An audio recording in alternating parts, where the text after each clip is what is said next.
सब क्या हो रहा है?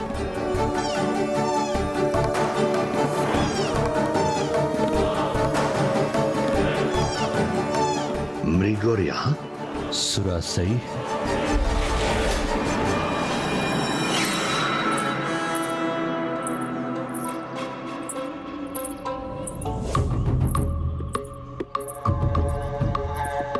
प्रणाम गुरुदेव। गुरुदेव, ये लीजिए जल। मेरी प्यास तो तुम्हारी सफलता से ही बुझ गई। तुमने श्रेष्ठतम आसुरी माया का रूप लेकर मुझे आनंदित कर दिया। ऐसी माया जिसे मैं भी नहीं पहचान सका। जल की धारा, रात्रि का दिन बनना, अद्भुत, सर्वथा अद्भुत है ये। गुरुदेव, ये सब तो आपके प्रशिक्षण का ही परिणाम है। सुरा सही, यदि मैं तुम्हारा गुरु तुम्हें पहचानने में असमर्थ रहा तो फिर तुम्हें कोई भी नहीं पहचान सकेगा। इसलिए इस मायावी कौशल की पराकाष्ठा को छूने के पुरस्कार स्वरूप तुम्हें नया नाम देता हूं मैं, आसुरी माया। आसुरी माया, आसुरी माया। गुरुवर, आसुरी माया की प्यास तो तब तक नहीं बुझेगी जब तक वो अपने प्रतिशोध की अग्नि को शांत नहीं कर लेती। मुझे आपके अगले आदेश की प्रतीक्षा है। अब तुम्हें उस आसुरी वंश को जन्म देना है। ऐसी संतान के लिए तैयार हो जिसके स्वरूप के आगे सभी पद मुरझा जाए। ऐसी संतान जिसकी दहाड़ के आगे सहस्त्र सिंहों की दहाड़ भी शून्य लगे। ऐसी संतान जिसके आगे सहस्त्र गजों का बल भी व्यर्थ हो जाए। ऐसी संतान जो जंगली अज के समान हठी हो, जिसके उसके पद से कोई भटका ना सके। हाँ गुरुदेव, यही तो मेरी भी कल्पना है। क्या करना होगा मुझे? महान ऋषि जिन्होंने तप से अपार तपो शक्ति अर्जित की हो, वही तुम्हें ऐसी संतान दे सकते हैं। कौन है ये ऋषि? महर्षि कश्यप। महर्षि कश्यप। महर्षि कश्यप। ऋषि कश्यप? किंतु पिताश्री, ऋषि कश्यप को उस आसुरी कन्या ने अपनी सहायता के लिए मनाया कैसे? उसने ऋषिवर को मनाया नहीं, अपितु उनके साथ भी मायावी छल किया। जब वो वन में विचरण कर ध्यान का स्थान ढूंढ रहे थे, सुरासई को उनकी उपस्थिति का आभास हो गया और उस मायावी ने एक मायावी छलावे का निर्माण किया।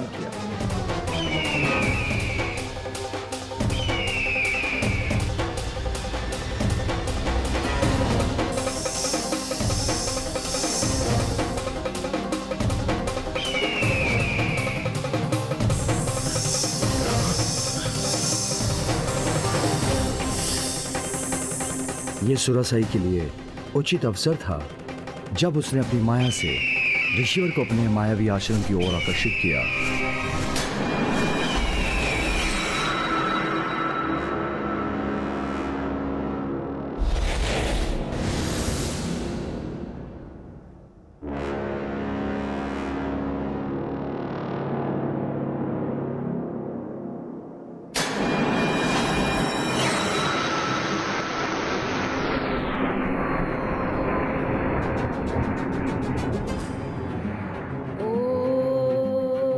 यहाँ इस वन में ओम के उच्चारण का स्वर कहाँ से आ रहा है?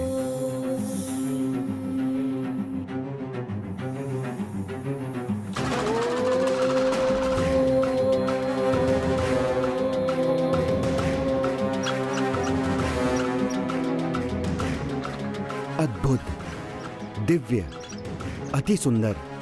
मेरे ध्यान के लिए ये स्थान सर्वथा उचित है।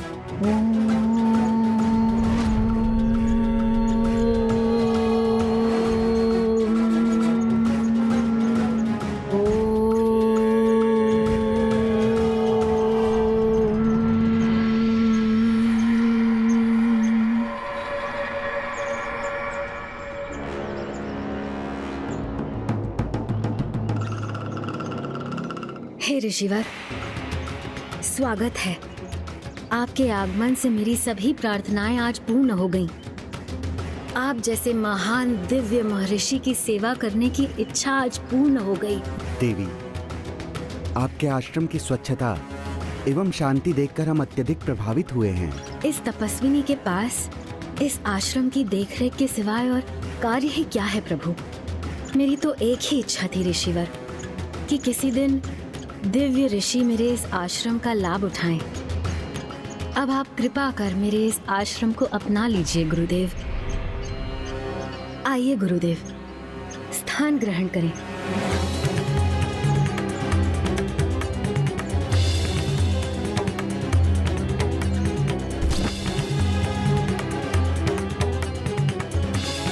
अपने ध्यान के लिए उपयुक्त स्थान ढूंढ रहे ऋषि कश्यप ने अविलंब मायाविनी सुरासाई के आमंत्रण को स्वीकार कर लिया। इधर ऋषि कश्यप उसके माया जाल में उलझे और उधर सुरासाई उनके साथ छल करना आरंभ कर दिया। उस आसुरी राजकुमारी ने ऋषिवर की सेवा के लिए उस कीट का प्रयोग किया और स्वयं ऋषिवर की सेवा से मुक्त हो गई।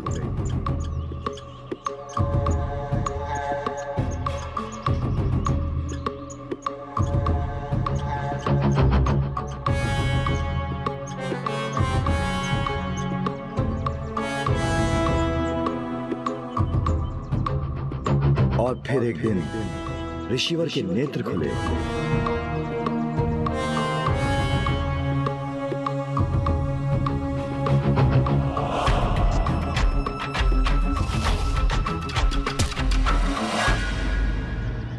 देवी, लंबे समय तक मैं ध्यान में रहा। आपने निस्वार्थ भाव एवं निष्ठा के साथ मेरी सेवा की है। आपकी सेवा से प्रसन्न होकर मैं आपको वरदान देना चाहता हूँ। कहिए देवी, क्या इच्छा है आपकी? आपके तप की सफलता और प्रसन्नता ही मेरा सुख है। मेरी और कोई अन्य कामना नहीं है। सेवा का फल ना मिले तो वो अनुचित होगा। आप मुझसे अवश्य कुछ मांगिए, मुझे अत्यंत प्रसन्नता होगी। आपकी जो भी इच्छा हो वो निसंकोच कहिए। मैं आपको वचन देता हूँ कि मैं उसे अवश्य पूर्ण करूँगा। मैं आपकी इच्छा को कैसे टाल सकती हूँ ऋषिवर? तो यदि आप मुझ पर कोई कृपा करने के इच्छुक हैं ऋषिवर, तो मुझे अपनी अर्धांगिनी के रूप में स्वीकार करें।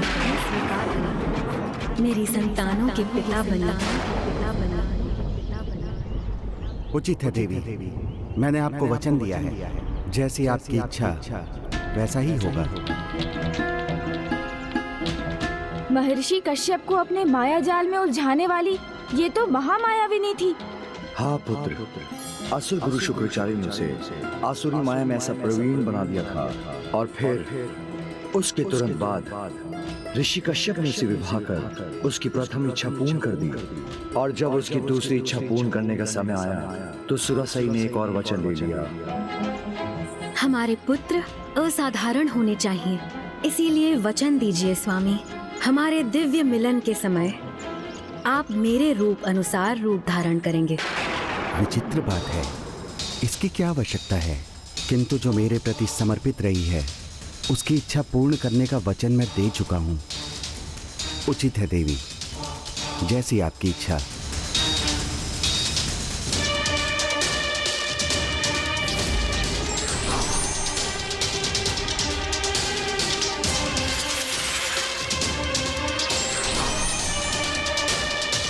ऐसी संतान के लिए तैयार हो जिसके स्वरूप के आगे सभी पद मुरझा जाए।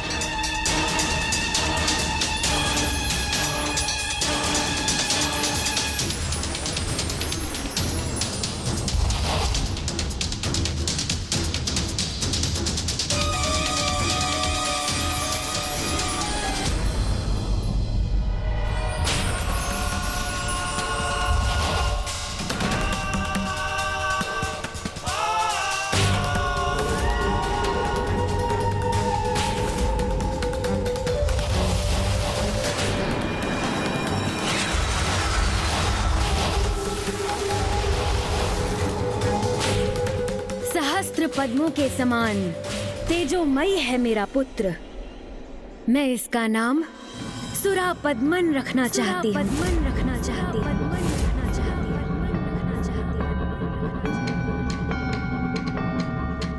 ऐसी संतान जिसकी दहाड़ के आगे सहस्त्र सिंहों की दहाड़ भी शून्य लगे। अब इसने सिंहनी का रूप क्यों धारण किया?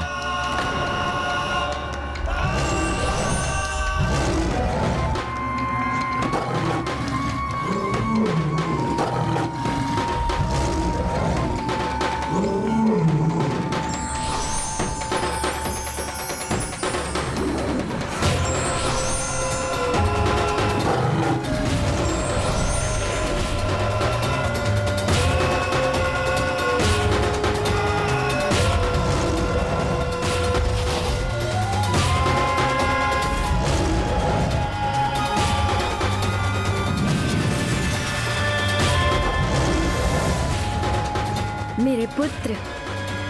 सिंह का मुख है तुम्हारा, इसीलिए तुम्हारा नाम होगा सिंहमुखन, और ये तुम्हारी सेना होगी। मेरा संशय बढ़ता जा रहा है। ये इतने असाधारण पुत्र और उनकी सेनाओं को क्यों उत्पन्न कर रही है?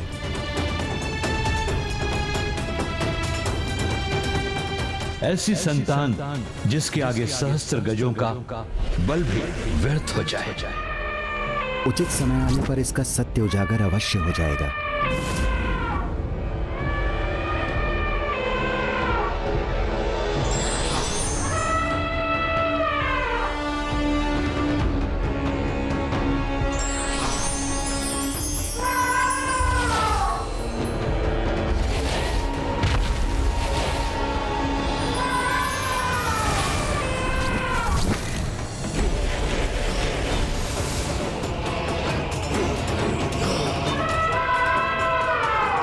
गज शीशधारी गजमुखन हो तुम पुत्र, और ये तुम्हारी गज सेना।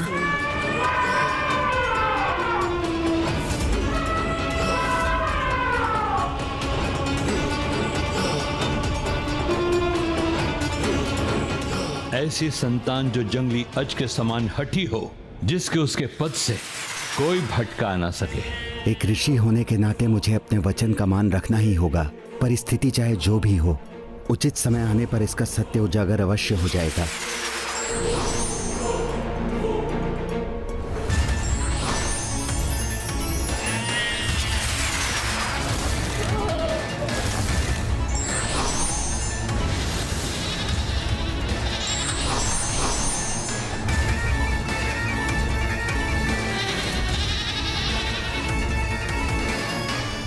पुत्री अजमुखी, सिंहमुखन, गजमुखन, सुरापद्मन,